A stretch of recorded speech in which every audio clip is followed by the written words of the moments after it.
ನಮಸ್ಕಾರ. ಸುವರ್ಣ ನ್ಯೂಸ್ನ ಈ ವಿಶೇಷ ಕಾರ್ಯಕ್ರಮಕ್ಕೆ ನಿಮಗೆಲ್ಲ ಆತ್ಮೀಯ ಸ್ವಾಗತ. ನೀವೆಲ್ಲ ಬೆಳ್ಳಿತೆರೆ ಮೇಲೆ ಮೂಡುವ ಬಿಂಬಗಳ ಪ್ರತಿಬಿಂಬಗಳ ಅಭಿಮಾನಿಗಳು. ಆದರೆ ಈ ಬಿಂಬಗಳು ತೆರೆ ಮೇಲೆ ಇದ್ದಷ್ಟು ದಿನ ನಮ್ಮ ಗಮನ ಸೆಳೆದಿರ್ತಾರೆ. ಒಂದ್ಸಲ ಈ ಕಲಾವಿದ ತೆರೆಯಿಂದ ಮರೆಗೆ ಸರಿದ್ರೆ ಆತನ ಸ್ಥಾನವನ್ನು ಅಥವಾ ಆಕೆಯ ಸ್ಥಾನವನ್ನು ಮತ್ತಾರೋ ಕಲಾವಿದ ತುಂಬಿರ್ತಾನೆ. ಹೀಗಾಗಿ ತೆರೆಯಿಂದ ಸರಿದು ಹೋದ ಆ ಕಲಾವಿದನ ಬಗ್ಗೆ ನಮ್ಮ ಲಕ್ಷ್ಯ ಹೋಗೋದೇ ಇಲ್ಲ. ಹೀಗೆ ತೆರೆಯಿಂದ ಮರೆಯಾಗಿ ಹೋದ ಕಲಾವಿದರನ್ನ ಮತ್ತೊಮ್ಮೆ ನಿಮ್ಮ ಗಮನಕ್ಕೆ ತರುವಂಥ ಪ್ರಯತ್ನವೇ ಔಟ್ ಆಫ್ ಫೋಕಸ್. ನಾನು ಗೌರೀಶ್ ಅಕ್ಕಿ.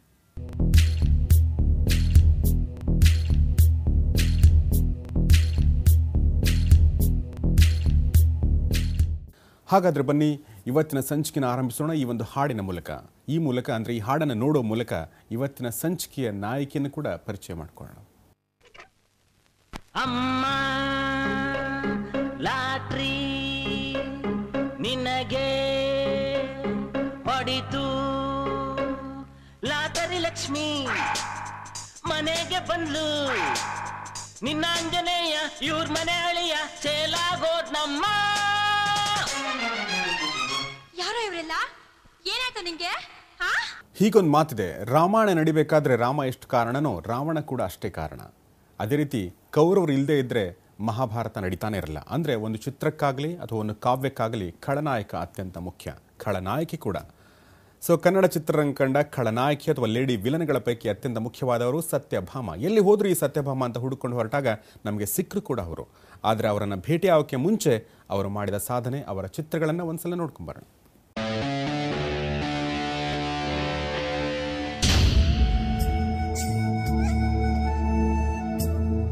ಕಷ್ಟ ಇದ್ದರೆ ತಾನೇ ಸುಖಕ್ಕೆ ಬೆಲೆ, ಕೆಟ್ಟವರಿದ್ದರೆ ಮಾತ್ರ ಒಳ್ಳೆಯವರ ಮೇಲೆ ಜಗತ್ತಿಗೆ ಪ್ರೀತಿ ಸಹಾನುಭೂತಿ ಮೂಡಲು ಸಾಧ್ಯ. ಹೀಗಾಗಿ ಸಿನಿಮಾದಲ್ಲಂತೂ ಒಳ್ಳೆಯವರಿಗೆ ನಾನಾ ರೀತಿಯ ಕಷ್ಟಗಳು. ಕಮರ್ಷಿಯಲ್ ಸಾಂಸಾರಿಕ ಸಿನಿಮಾಗಳಲ್ಲಂತೂ ಕಾಟ ಕೊಡುವುದಕ್ಕೇನೆ ಹುಟ್ಟಿಕೊಂಡ ಗಯ್ಯಾಳಿ ಪಾತ್ರಗಳು ಮಲತಾಯಿ, ಅತ್ತೆ ಇತ್ಯಾದಿ.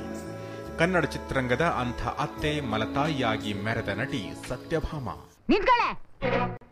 ಎಲ್ಲಿಗೆ ಹೋಗ್ತೀಯಾ? ಬಿಟ್ಕೊಡ ಸರನ. ಇದು ನಮ್ಮ ಅಮ್ಮಂದು. ತೆಗೆದು ಕೊಟ್ಟ ಅಂದ್ರೆ ನೋಡು, ಅಮ್ಮಂದಂತೆ ಅಮ್ಮಂದು. ನನ್ ಮೇಲಿನ ಕೋಪಕ್ಕೆ ಆ ಮಗುನ್ ಯಾಕಂತೀರ? ನಾನು ಯಾರಿಗ್ ಬೇಕಾದ್ರೂ ಅಂತೀನಿ, ಏನಾದ್ರೂ ಮಾಡ್ತೀನಿ. ಬಿಟ್ಕೊಡ ಸರನ. ನಾನ್ ಕೊಡೋದಿಲ್ಲ. ಯಾಕೆ?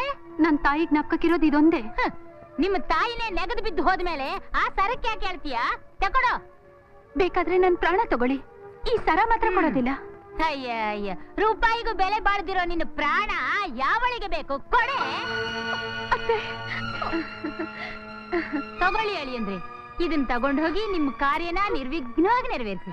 ಉರಿಯುವ ಕಣ್ಣು, ಹಾವಭಾವದಲ್ಲಿ ಕೆಟ್ಟ ಆಲೋಚನೆ, ಎಲ್ಲರ ಮೇಲೆ ಹರಿಹಾಯುವ ಗುಣ, ಸ್ವಾರ್ಥ, ಒಂದು ವಿಕ್ಷಿಪ್ತ ಪಾತ್ರದ ಸ್ವಭಾವ ಅರಿತು ಸಹಜವಾಗಿ ತೆರೆಯ ಮೇಲೆ ತಂದವರು ಸತ್ಯಭಾಮ.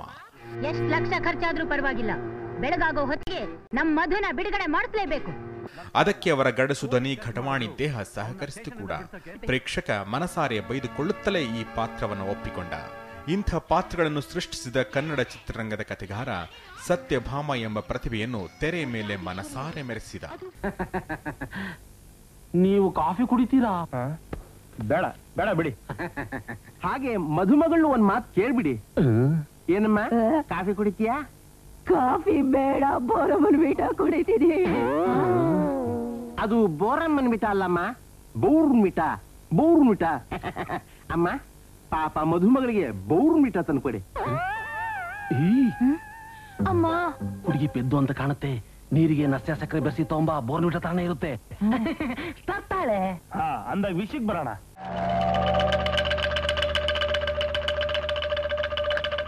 ಮಾಡಿದ ಮೊದಲ ಸಿನಿಮಾ ಹೇಮಾವತಿಯಿಂದಲೇ ಅತ್ತೆಯಾದರು ಸತ್ಯಭಾಮ. ಸಿದ್ದಲಿಂಗಯ್ಯ ನಿರ್ದೇಶನದ ಆ ಸಿನಿಮಾದಲ್ಲಿ ಅತ್ತೆಯಾದ ನಂತರ ಪುಟ್ಟಣ್ಣ ಕಣಗಾಲ್ ನಿರ್ದೇಶನದ ಧರ್ಮಸೆರೆಯಲ್ಲಿ ಮಲತಾಯಿಯಾದರು.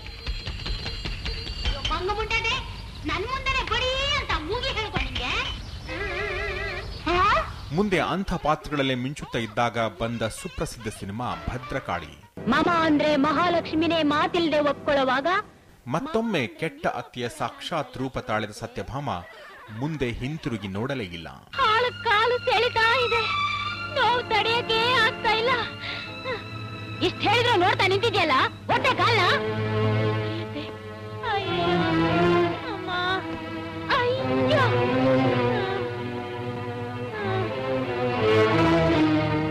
ಇಷ್ಟು ಮೆತ್ತು ಗೊತ್ತಿದ್ರೆ ಹೇಗೆ? ಇರೋ ನೋವು ಹೋಗದೆ ಹೊಸ ನೋವು ಅಂಟ್ಕೊಂಡ್ಬಿಡುತ್ತೆ. ಗಟ್ಟಿಯಾಗಿ ಒತ್ತಿದ್ದೀನಲ್ಲ ಅತ್ತೆ. ಅಂದ್ರೆ ನಾನ್ ಸುಳ್ಳು ಹೇಳ್ತೀನ? ಅಯ್ಯೋ, ನಾನ್ ಹಾಗೆ ಹೇಳಿಲ್ಲ ಅತ್ತೆ. ಇನ್ ಹೇಗೆ ಹೇಳ್ದಮ್ಮ? ನೀನಿಂತ ಮಾಯಾಂಗನೆ ಆಗದೆ ಇದ್ದಿದ್ರೆ ನನ್ ಮುದ್ದಿನ ಮಗ ನಿನ್ನ ಬಲಲ್ಲಿ ಬೀಳ್ತಿದ್ನ. ಲಕ್ಷಾಂತರ ರೂಪಾಯಿ ವರದಕ್ಷಿಣೆ ತರೋ ಶ್ರೀಮಂತರ ಮನೆ ಹುಡುಗಿಯರನ್ನ ಬಿಟ್ಟು ದಿಕ್ಕಿಲ್ದ್ರೆ ನಿನ್ನ ಯಾಕಮ್ಮ ಎದೆಗ್ ಒತ್ತಂಗಾಯ್ತಾ? ಆದರೆ ಕೆಟ್ಟ ಪಾತ್ರಗಳ ಹಿಂದಿದ್ದ ಈ ಪಾತ್ರಧಾರಿಗೆ ಅಪಾರ ಹಾಸ್ಯ ಪ್ರಜ್ಞೆ ಕೂಡ ಇತ್ತು. ಹಾಸ್ಯ ಪಾತ್ರದ ಬಗ್ಗೆ ಪ್ರೀತಿಯೂ ಇತ್ತು. ಅದನ್ನು ಪೂರೈಸಲು ಬಂದದ್ದು ಗಣೇಶನ ಮದುವೆ, ಯಾರಿಗೂ ಹೇಳ್ಬೇಡಿ, ತರ್ಲೆ ನನ್ ಮಗ, ಗೋಲ್ಮಾಲ್ ರಾಧಾಕೃಷ್ಣ, ನಂಜುಂಡಿ ಕಲ್ಯಾಣ ಥರದ ಸಿನಿಮಾಗಳು. ಅವರು ಅಭಿನಯಿಸಿದ ಕೆಟ್ಟ ಪಾತ್ರಗಳನ್ನ ಆ ಕ್ಷಣ ಪ್ರೇಕ್ಷಕ ಮರೆತ. ಅವರ ಹಾಸ್ಯ ಪ್ರಜ್ಞೆಗೆ ಮನಸಾರೆ ನಕ್ಕ.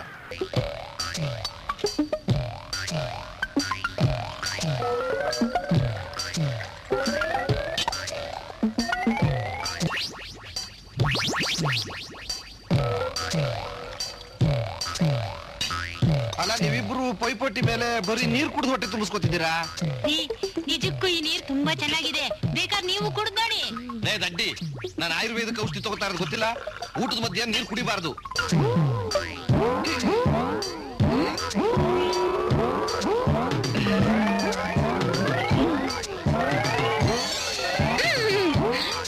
ಚಿತ್ರಗಳ ಸಂಖ್ಯೆ 200 ಆಗಿದೆ. ಕನ್ನಡದ ಮನೆ ಮನೆಯ ಪ್ರೇಕ್ಷಕರಲ್ಲೂ ಈ ಘಟಮಾಣಿ, ಗಯ್ಯಾಳಿ, ಹಾಸ್ಯಗಾತಿಯ ಮುಖ ಅಚ್ಚೊತ್ತಿದೆ. ಸಾಂಸಾರಿಕ ಚಿತ್ರಗಳು ಬರುತ್ತಲೇ ಇವೆ, ಕಷ್ಟಗಳು ಬರುತ್ತಲೇ ಇವೆ. ಕಷ್ಟವಿದ್ದಲ್ಲಿ ಸತ್ಯಭಾಮ ಬರುತ್ತಾರೆ, ಒಳ್ಳೆಯವರಿದ್ದಲ್ಲಿ ಸತ್ಯಭಾಮ ಅವರ ದುಷ್ಟತನದ ಆಟ ನಡೆಯುತ್ತಲೇ ಇರುತ್ತದೆ.